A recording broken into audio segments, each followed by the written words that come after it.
Maharashtra Samajwadi party के सरबराह अबू आसिम आजमी ने NCP Ajit धड़े के लीडर नवाब मलिक पर इंतखाबात के दौरान पैसे की बारिश करने का इल्जाम लगाया। मानखुर्द शिवाजी नगर असेंबली सीट से समाजवादी उम्मीदवार अबू आसिम आजमी ने मुंसिफ टीवी से बात करते हुए कहा कि इस हल्के में बीजेपी और अजित पवार के खिलाफ लहर है।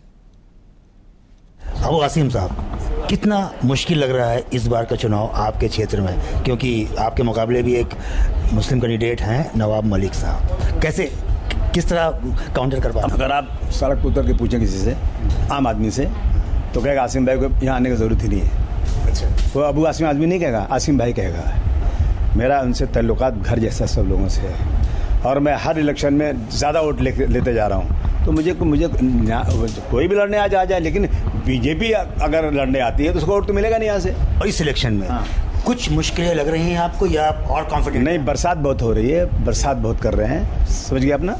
बरसात ज़्यादा हो रही है, खाना खिला रहे हैं तो नीचे 500 के नोट रख के दे रहे हैं, गाड़ी में बिठा के ले जा रहे हैं, दूसरे एरिया में पैसा बांट रहे हैं। लेकिन मैंने कहा कि ये समझते कुछ गरीब लोगों के ईमान को ख़रीदने की कोशिश कर रहे हैं और झूठ बोल रहे हैं। मैं समझता हूँ ये सारी चीज़ें ना, लड़के लगे हुए हैं, औरतें जा रही हैं, प्रचार कर रही हैं, पैसे मिलता है उनको, लेकिन वोट कोई उनको नहीं देगा। देखिए, आपकी लड़ाई बीजेपी और मतलब संघ के खिलाफ है और जो हिंदुत्व की बात कर रहे हैं, लेकिन यहाँ पे जो लड़ाई आपकी है वो संघ के खिलाफ नहीं है। अजीत पवार भी इस वक्त सेकुलरिज्म की बात कर और मुसलमानों के सपोर्ट की बात कर रहे हैं। जैसे एक होके कटे कोई जो नारा है वो योगी का, उसका काउंटर उस पर वो किया है। तो आप यहाँ पे कैसे लड़ेंगे? क्योंकि आप वहाँ तो बाहर तो आप बीजेपी से लड़ लेते हैं, लेकिन अपने इलाके में जब एक मुस्लिम कैंडिडेट है वो भी सेकुलरिज्म की बात कर रहा है, वो कितना मुश्किल हो? भाई साहब, वो अलायंस में है अजीत पवार की, है नहीं है। और जब पार्लियामेंट में बिल आया इसका वक्फ बोर्ड का, तो किधर खड़े थे इनके लोग, कहाँ थे? और आज डिप्टी चीफ मिनिस्टर हैं यहाँ पर और मस्जिदों में घुसकर मस्जिदों को तोड़ा जा रहा है। तो क्या काम किया डिप्टी चीफ मिनिस्टर? खाली सिर्फ जबान से बोलने गए, प्रैक्टिकल तो दिखाओ ना कुछ करके, क्या किया आपने? और अगर ये जो है बीजेपी के खिलाफ हैं तो रिजाइन कर दो, उससे छोड़ दो उसको। तुम्हें समझू सच्चाई है ये सिर्फ और सिर्फ एक जुमला बोल करके, यहाँ जैसे आपने कहा ना, यहाँ बोलने का कि भाई हम बीजेपी के खिलाफ हैं।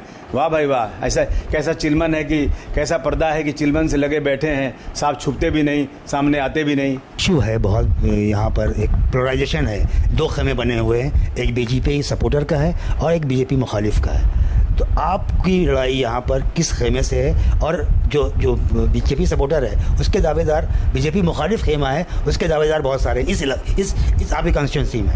देखिए, मेरी लड़ाई डायरेक्ट बीजेपी से है, अननेसेसरी आके मेरा रास्ता कुछ लोग रोक रहे हैं। तो ये जो आपने कहा, ये आपका मलाल है या अफसोस है कि यहाँ पे कैंडिडेट कोई इस तरह के? मुझे खुशी है कि इनका घमंड मैं तोड़ूंगा इंशाअल्लाह। चलिए, अबू आसिम साहब जिन्होंने अपनी बातें बेबाकी से रखी और यहाँ के मुकाबले को बहुत ही चैलेंजफुल बताया और अपनी जीत की यकीन दिलाने की है। मैं साहिद खान, मुंसिफ टीवी, मुंबई।